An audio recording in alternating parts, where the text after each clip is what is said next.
Tennis isn't just about wins and trophies. It's full of moments that sting, stats that embarrass, and records no player wants. Some numbers make history for all the wrong reasons. These are the worst tennis records you don't want to break. Longest losing streak. Zheng Shui. Zheng Shui didn't just lose matches. She set a record no one in tennis ever wants their name attached to. 24 straight singles losses. That's not a bad week, or even a bad season. That's 603 days of showing up and walking away without a single main draw win. Her last victory was way back on January 31st, 2023 in Lyon. After that, a brutal stretch across hard courts, clay, and grass. Every surface, every continent, every type of draw. What made it even more painful was how close some of those matches were. There were nail-biters where she looked inches away from snapping the streak, only to fall short. And others, total collapses. It became the kind of stat fans whispered about, not celebrated. Finally, on September 25th, 2024, in Beijing, she beat McCartney Kessler 7-6-5, 7-6, open parenthesis, 1, close parenthesis, to end the nightmare. But by then, Zhang had already etched her name next to one of the most embarrassing records in the Open era, second only to Madeline Pegel's 29-match skid. That's the kind of streak no player ever wants to carry. Sara Errani loses, scores 0 points in an entire set. Wimbledon 2012 wasn't just another bad day at the office for Sara Errani. It was every tennis player's nightmare come to life. In the third round, she faced Yaroslava Shvedova and suffered something almost too brutal to believe. She didn't win a single point in the entire first set. Yep, 0.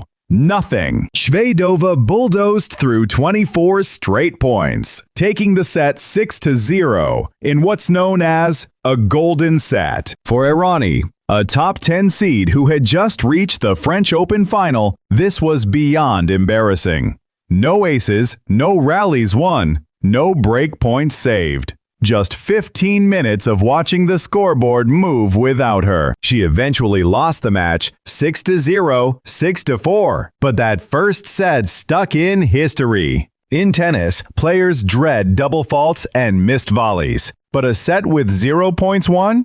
That's the kind of record no one ever wants to own. Most career match losses, Feliciano Lopez. Feliciano Lopez's name is stamped on a record no player dreams of owning.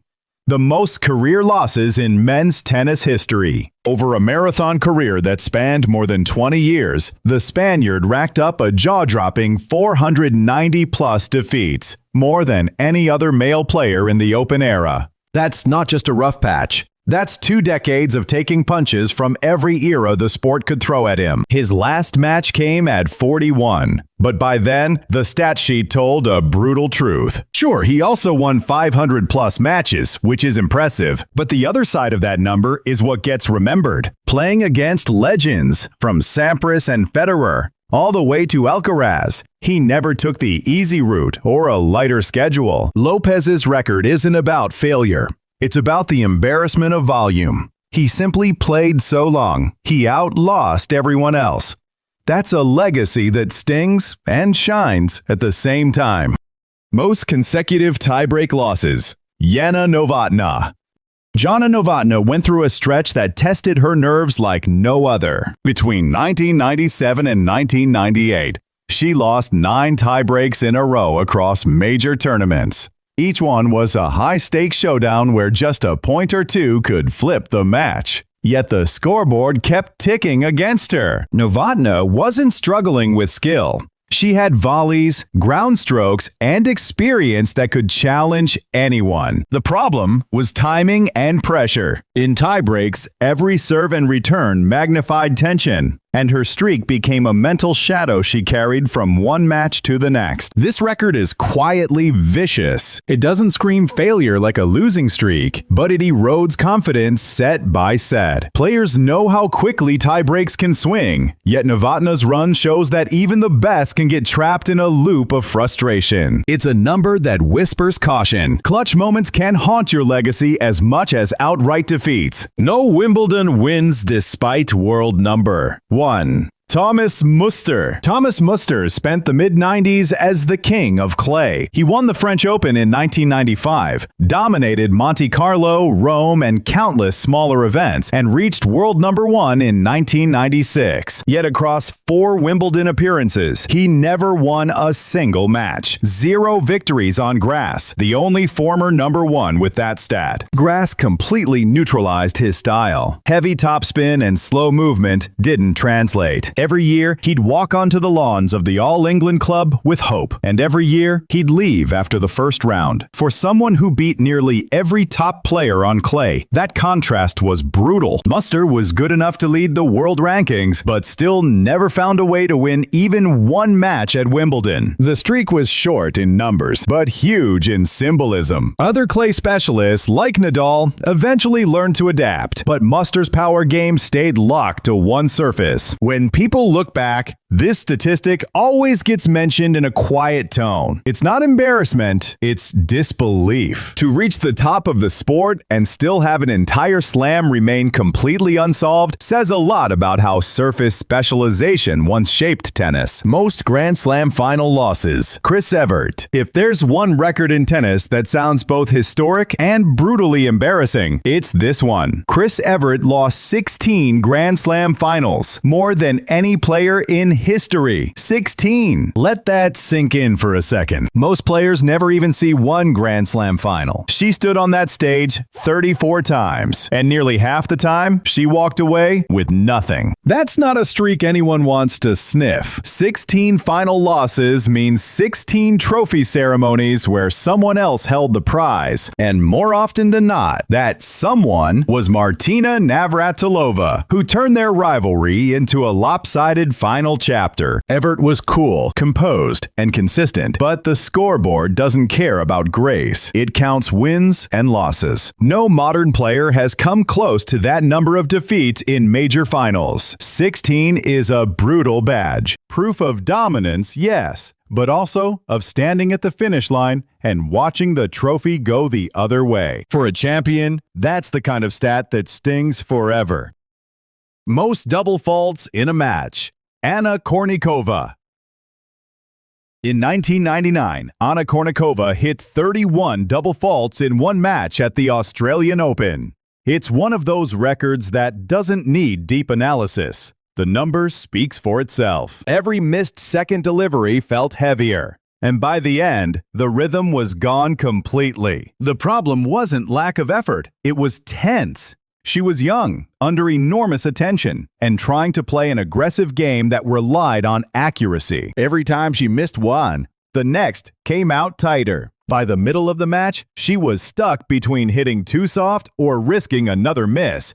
Both choices ended badly. No one has matched or surpassed that total in a Grand Slam main draw since. Some have come close, but 31 stands alone. For a player trying to prove herself beyond fame and headlines, that match was rough. It's a record that still gets mentioned whenever commentators talk about serving yips or breakdowns under spotlight pressure. Longest gap between titles. Lucia Shafartova. Lucia Shafartova waited a full decade between 2 singles titles, from Forest Hills 2005 to Doha 2015.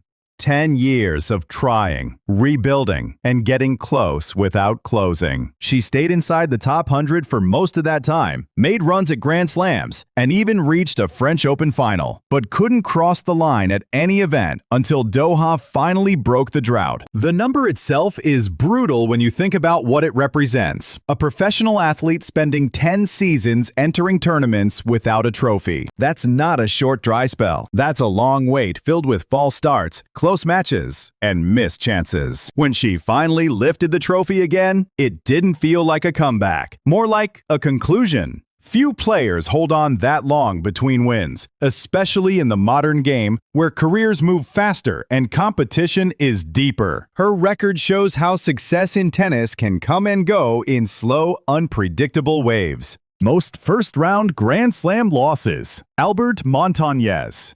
Albert Montañez built a full career on effort and clay court grit, but his Grand Slam results were brutal. Across his time on tour, he lost in the first round of majors 35 times, more than anyone else. He was reliable on the smaller ATP events, especially on dirt in Spain or South America. Yet the slams always hit a wall. The record doesn't come from weakness. It comes from persistence. Montañez entered nearly every Grand Slam possible, trying to push his ranking or surprise a seed. Instead, he kept running into stronger players early and exiting before the second round. The total kept growing until it reached 35. Even though his name rarely appears on big highlight reels, this number is known among statisticians as one of the most stubborn examples of how depth in tennis can bury even good professionals. He made a living winning smaller events and qualifying rounds, but never solved the Grand Slam riddle. Fastest loss in an ATP Challenger final. Bernard Tomic's 39-minute nightmare.